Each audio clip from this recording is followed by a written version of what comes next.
répondre aux différentes questions de la commission. Je peux vous dire personnellement, je suis très satisfait parce qu'il y a des dispositions à être prises. Et dans toutes dispositions, c'est-à-dire qu'il y aura l'accompagnement du Sénat, notamment au niveau du processus de réforme qu'il va avoir dans l'administration. Nous abordons la question des cultes, des dispositions prises au niveau des différents cultes. Vous savez, on a un État laïque.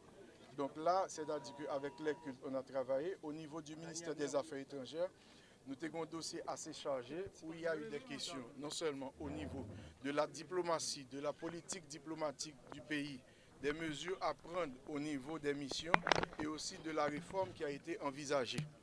Donc là, c'est-à-dire que les sénateurs ont été assez ouverts, ils ont posé toutes les questions, mais avec la participation de mon staff, tant du ministère des Cultes et du ministère des Affaires étrangères, c'est-à-dire que nous répondons à toutes questions. Bien entendu, au niveau du Sénat de la République, il y a beaucoup d'attentes.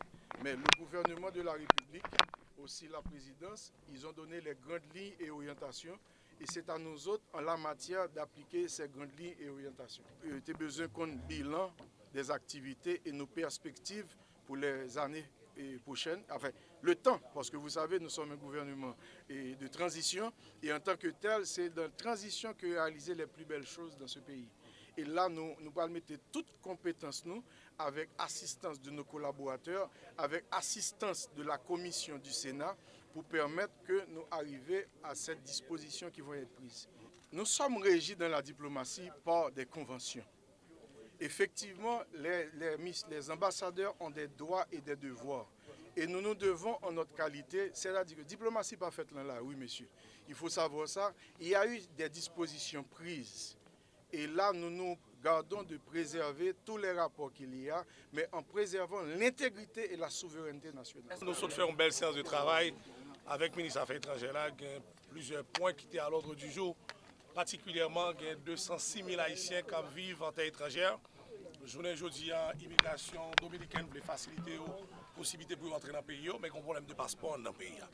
Donc, nous avons abordé point ça et que le ministre dit qu'il y a des recommandations que le faire à la Commission des Affaires étrangères là, pour que nous soyons capables d'accompagner le ministère des Affaires étrangères, pour nous capables de débloquer le corps, permettre que les Haïtiens rejoignent un passeport rapide pour que la question d'immigration soit capable de traiter. L'autre question qui est à l'ordre du jour, c'est la question des cultes. Donc nous connaissons que y a un ensemble de religions qui rentrent dans le pays, particulièrement la religion musulmane. Il y a près de 35 points de rencontre des musulmans en Haïti et que nous pas fait état de questions ça.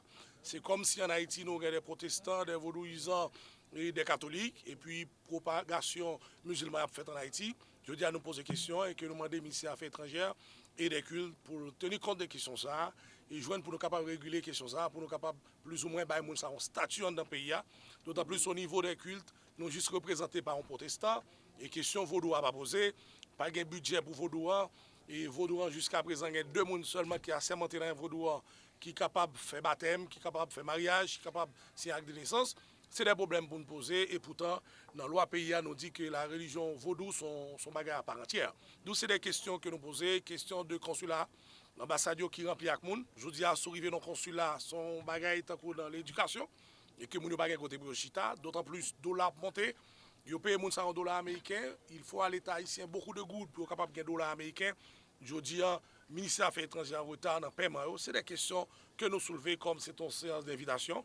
Et que le ministre prend note, nous-mêmes nous prenons note, nous allons faire suivi, nous allons faire des séances de travail, nous faire des recommandations pour qu'il y ait une épuration capable de faire dans ce système-là, pour regarder qui taille mission en fonction de besoins, pour que nous n'ayons pas des missions diplomatiques qui excèdent par rapport à volume monde que nous besoin pour travail. Et puis, qui mission diplomatique, qui profil nous exiger, une ambassade, nous avons un statut de diplomate, ils sont étrangers, c'est inadmissible.